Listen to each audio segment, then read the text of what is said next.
People disappear in the mountains every year, but sometimes cases defy explanation.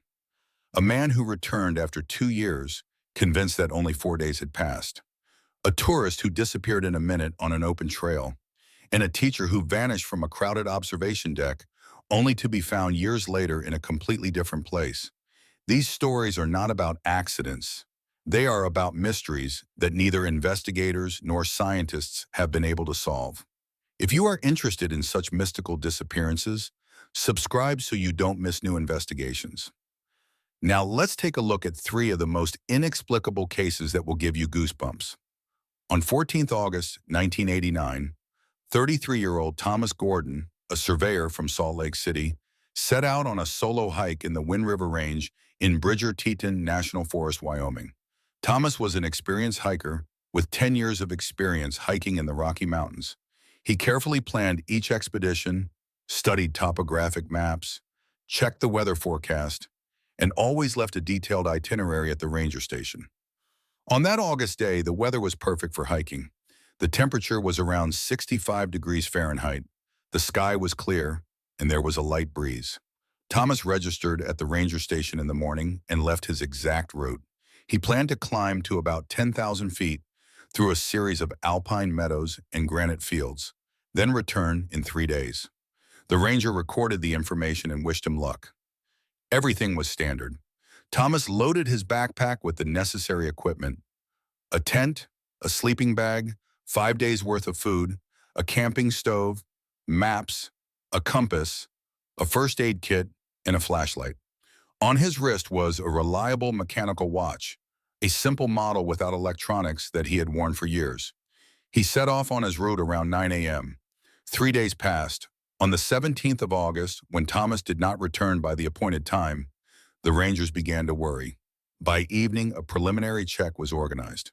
Perhaps he had simply delayed for a day, deciding to explore an additional area. By noon on the 18th of August, when Thomas still hadn't shown up, a full-scale search operation began. 2 search dogs with handlers were brought in on the 19th of August. The dogs were given Thomas's clothes from his car parked at the trailhead to sniff. Both dogs picked up the scent and confidently led the team along the route Thomas had indicated. The trail led through the forest, up the slope, across alpine meadows dotted with wildflowers. At an altitude of about 10,400 feet, where the forest ended and a vast granite field began, an area of bare rock several acres in size, the dogs stopped. They sniffed the edge of the granite field, circled around, and tried to pick up the trail again. But the trail disappeared on the rock. All attempts to direct the dogs around the granite field to find the trail on the other side were unsuccessful. The search operation was expanded. By the end of the week, 50 rangers and volunteers were working on site, combing the area within a 10-mile radius of the granite field. Helicopters flew over the mountains, checking remote canyons and hard-to-reach areas. Climbers surveyed steep slopes and crevasses. Every square foot was thoroughly checked. 2 weeks of intensive searching yielded no results.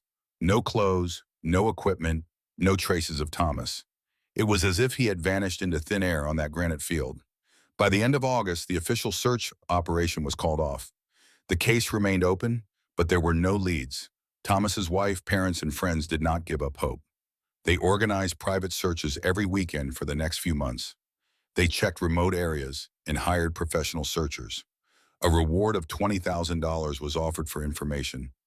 But months turned into a year, and hope slowly faded. A year later, in August 1990, Thomas Gordon was officially declared dead. The family held a memorial service even though there was no body. Life went on, but questions remained. On the 22nd of September, 1991, exactly 2 years and 39 days after Thomas's disappearance, a group of 4 hikers was trekking through a remote section of forest about 47 miles north of where Thomas had disappeared, near the Montana border. It was a remote area where people rarely ventured. Around noon, the hikers noticed a man strolling toward them on the trail. He moved slowly and unsteadily, as if disoriented. As he got closer, it became clear that the man was in poor condition, emaciated, with a long beard and wearing dirty, torn clothes. The tourists called out to him. The man stopped and looked at them with a hazy gaze. "Are you okay? Do you need help?" one of the tourists asked. The man nodded but did not seem to understand where he was. The tourist gave him water and food. He drank greedily, like a man who had not drunk for a long time. "What's your name? What happened to you, Turam?" the tourist asked. "Thomas. Thomas Gordon," he croaked. One of the tourists remembered that name. Thomas's family was notified immediately. His wife flew to Wyoming that same night. When she entered the room and saw her husband alive, though emaciated, she couldn't believe his eyes. Tears, hugs, and questions with no answers. When Thomas regained enough consciousness to speak coherently, he insisted on something impossible. "I don't understand what's going on. Why are you all talking about 2 years? It's only been 4 days since I started my hike." 4 days, not 2 years. His wife explained that today was the 22nd of September, 1991. He had disappeared on the 14th of August, 1989. 2 years and 39 days had passed. Thomas looked at her with incomprehension and fear. "That's impossible.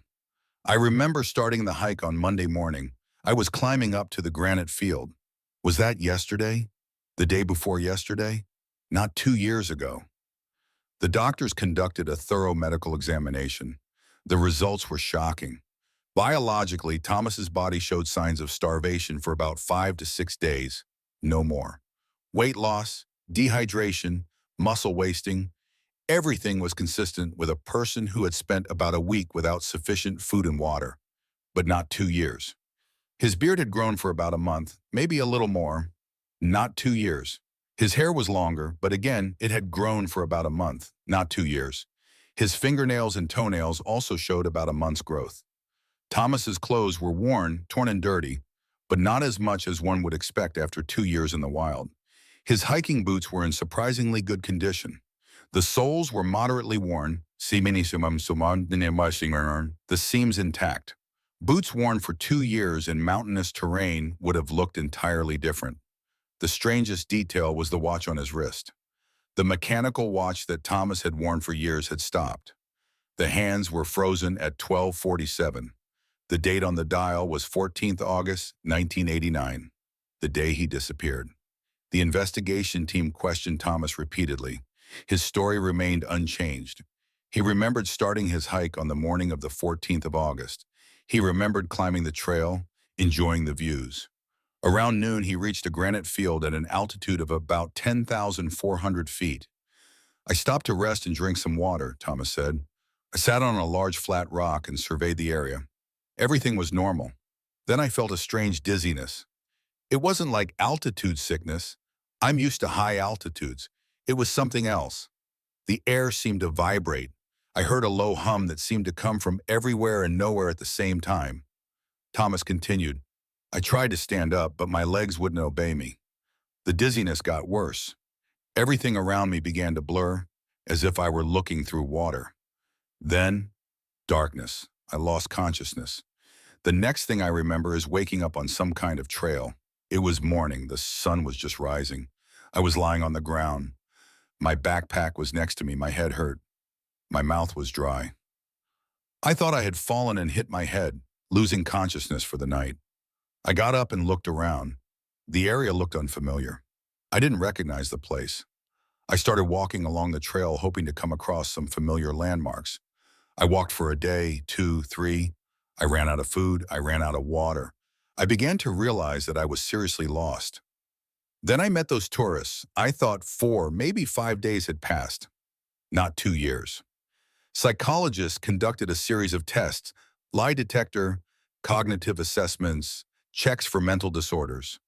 The results were precise. Thomas was not lying. He sincerely believed what he was saying. There were no signs of deception, schizophrenia, or dissociative disorders. His memory of events before his disappearance was clear, detailed, and consistent. Amnesia experts were consulted. Perhaps Thomas had suffered a severe head injury that caused retrograde amnesia, a loss of memory of events that occurred after a certain point in time. He could have survived 2 years in the wild, then suffered an injury, erased his memory, and created a false memory that only a few days had passed. But this theory did not explain the biological data. Thomas's body showed no signs of survival for 2 years in the wild. It did not explain the stopped watch. It did not explain the condition of his clothes and shoes. Another version was that Thomas had been somewhere in civilization all this time, possibly suffering from amnesia, then returned to the mountains shortly before he was found.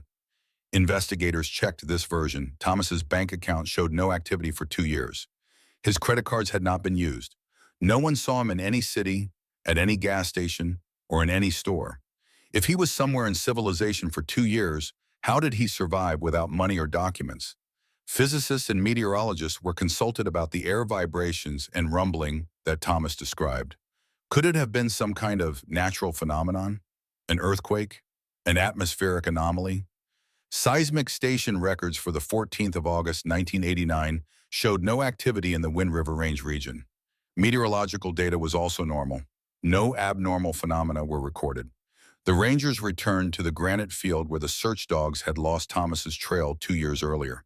They conducted a detailed survey of the area. They checked their compasses. Perhaps a magnetic anomaly had caused disorientation. The compasses were working normally. No anomalies were found. Thomas Gordon's story became a media sensation. Journalists from all over the country came to interview him. Headlines screamed about time portals, paranormal phenomena, and the Wyoming mystery. Thomas avoided most interviews. He wanted to return to everyday life, but it was impossible. A few months later, when the hype had died down a bit, Thomas returned to Salt Lake City. He tried to rebuild his life, but everything had changed in 2 years. His job had been given to someone else. His friends thought he was dead, and then he suddenly returned. But he didn't remember the last 2 years. Some looked at him with suspicion, others with curiosity, and still others with fear. Thomas and his wife eventually divorced. She loved him, but she couldn't cope with the strangeness of the situation, with the constant questions, with the fact that her husband had lost 2 years of his life and couldn't explain how. The case was officially closed as unexplained. The investigation team wrote in their report, Thomas Gordon was found alive on September 22, 1991, 2 years and 39 days after his disappearance. Medical and physical evidence does not correspond to the period of his absence. There is no explanation. The case is closed without resolution. Thomas spent the rest of his life trying to understand what had happened to him. He kept a diary, recording every detail of his memories of that day on the granite field. He tried to find a scientific explanation. He read books on physics, quantum mechanics, and relativity. Maybe somewhere in those equations was the answer. Years later, in an interview with a small scientific journal, Thomas said, "I don't know what happened on that granite field. I don't know where I was for 2 years. All I know is that 4 days have passed for me. No more. My body, my watch, my memory, everything says 4 days. But the calendar says 2 years. Where is the truth? I spent 20 years trying to find the answer. There is none." Thomas Gordon died in 2011 of natural causes. The story of his loss of 2 years remains one of the most mysterious and inexplicable in the annals of disappearances in national parks. Scientists who studied the case found no rational explanation. Skeptics claimed that Thomas was lying or suffering from mental illness, although all tests showed the opposite. Believers spoke of a miracle or supernatural intervention. The granite field at 10,400 feet in the Wind River Range remains an ordinary place. Tourists pass through there regularly. No one else has reported strange vibrations or humming. No one else has disappeared in such an inexplicable way. However, some tourists who are familiar with the story give the place a wide berth, preferring not to take any chances. What happened to Thomas Gordon on the 14th of August 1989 at 12:47 p.m.? Where was he for 2 years? Or was it 4 days, as he claimed? Nature provides no answers. Some mysteries may never be revealed. There are places in the endless mountains of Wyoming where time flows differently, or where time does not exist at all. We will never know for sure. They searched every possible place within a 330-foot radius. He checked the edge of the cliff. Maybe Sarah had gotten too close to the edge, lost her balance, and fallen. But the edge was far from the trail, and there were no traces, no footprints, broken branches, or disturbed earth. Brian realized he had to go down and call for help. He quickly began to descend toward the ranger station. The descent took about an hour and a half. He practically ran, risking his own safety. By 3 p.m., he burst into the ranger station, gasping for breath, his eyes wide with panic. My girlfriend is missing. She was on the trail 65 feet behind me. I turned away for a minute and she was gone. We have to go back and find her. The ranger immediately organized a preliminary search party. By 5 p.m., 6 rangers and volunteers had climbed to the spot Brian had indicated. They began searching the area. They shouted Sarah's name. They checked every section. The sun was setting and the light was fading. By 7 p.m., it was dark. The search was suspended until morning. It was dangerous to work on mountain trails at night. Brian spent the night at the ranger station, unable to sleep. Guilt and fear tormented him. Where was Sarah? What had happened to her? Why had he turned away? Why hadn't he checked to see if she was still there? At dawn, a full-scale search operation began. More than 300 volunteers, rangers from various parks, police, volunteers from local search and rescue services, and Sarah's friends and colleagues from Washington arrived at the park. The area was divided into sectors. Each sector was thoroughly combed. A helicopter flew over the area looking for any signs, bright clothing, a backpack, a person. Climbers descended all accessible cliffs, checking crevices and ledges. Divers searched the streams and small pools in the valley below.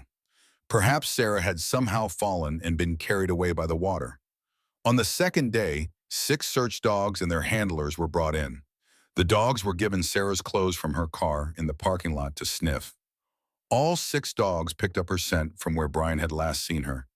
The trail led down the path in the direction of the descent for about 200 feet.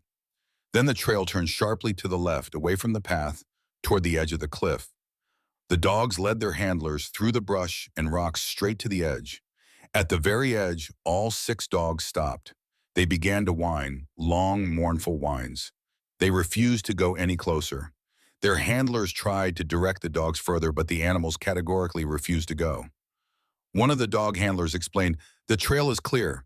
She was walking here toward the cliff. The trail ends at the edge. Either she jumped or she fell, but the dogs are afraid. They don't want to go near it. I've seen this behavior before, usually when they smell death." Rescue climbers descended the cliff. The height was about 150 feet, not a sheer wall, but a steep slope with ledges and boulders. If Sarah had fallen, she should have been lying somewhere below. The team methodically searched the entire slope. They checked every ledge, every crevice, every spot where a body could get stuck. Nothing was found. Nobody. No clothes, no backpack, no camera, nothing. Down below in the canyon at the foot of the cliff, another team searched the area. They checked between the boulders, under fallen trees, and in overgrown areas. They walked along the stream, checking the water and the banks. 4 days of intensive searching yielded no results. The investigation team questioned Brian repeatedly. His story remained unchanged. He had his back to the trail for a minute at most. When he turned around, Sarah was gone. He didn't hear any screams, sounds of a fall, or anything unusual. Just silence. The lie detector showed that Brian was telling the truth. The psychological evaluation revealed no signs of deception or mental disorder. He genuinely did not understand what had happened to Sarah. His grief was real. The accident theory was the most likely. Experts speculated that Sarah had strayed from the trail to the edge of the cliff for some reason. Perhaps she saw something interesting and wanted to take a picture of the view. She got too close to the edge. The ground beneath her feet gave way and she fell. But that didn't explain why her body hadn't been found. The cliff had been thoroughly searched. If she had fallen, she should have been found.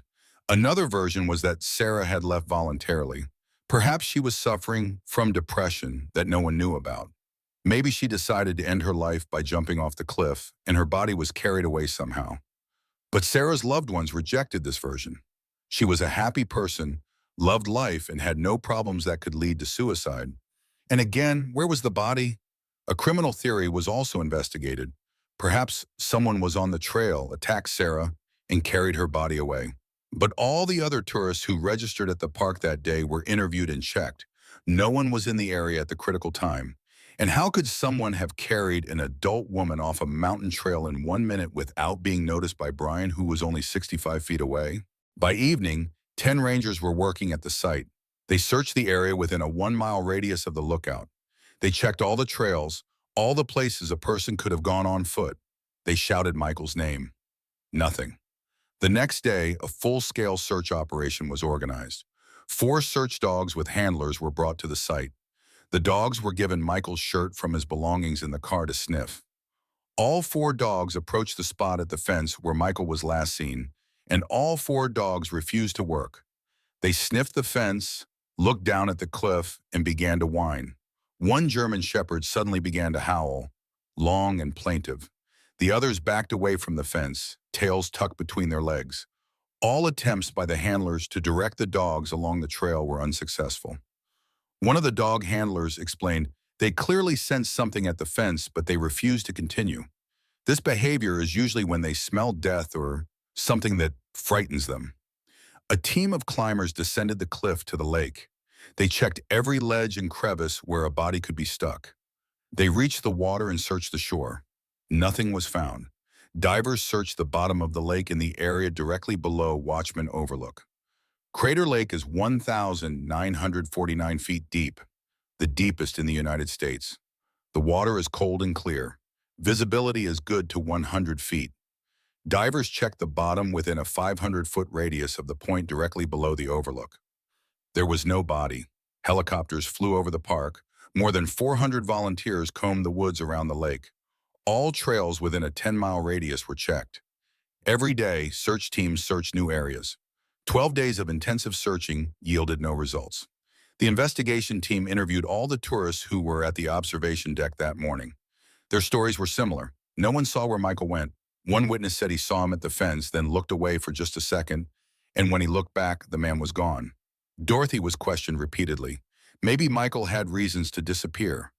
Problems in his marriage, financial difficulties, depression. Dorothy categorically denied this. Their marriage was happy. They were financially stable. Michael loved his job, his students, and his life.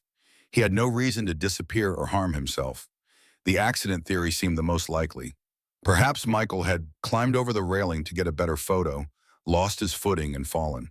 But rescuers thoroughly searched the entire slope below the observation deck. There was no body. If he had fallen into the water, divers should have found the body at the bottom. There are no currents in the lake. It is a closed volcanic crater filled with rain and snow water. After 2 weeks, the official search operation was called off. The family organized a private search that lasted for months. Dorothy couldn't come to terms with the loss. Every weekend, she went to the park, searching the same places over and over again. In the fall of 1989, 2 years and 3 months after Michael's disappearance, a group of hikers was walking along the lakeshore on the opposite side of Watchman Overlook, about 8 miles away. It was a remote, difficult-to-access area where people rarely ventured.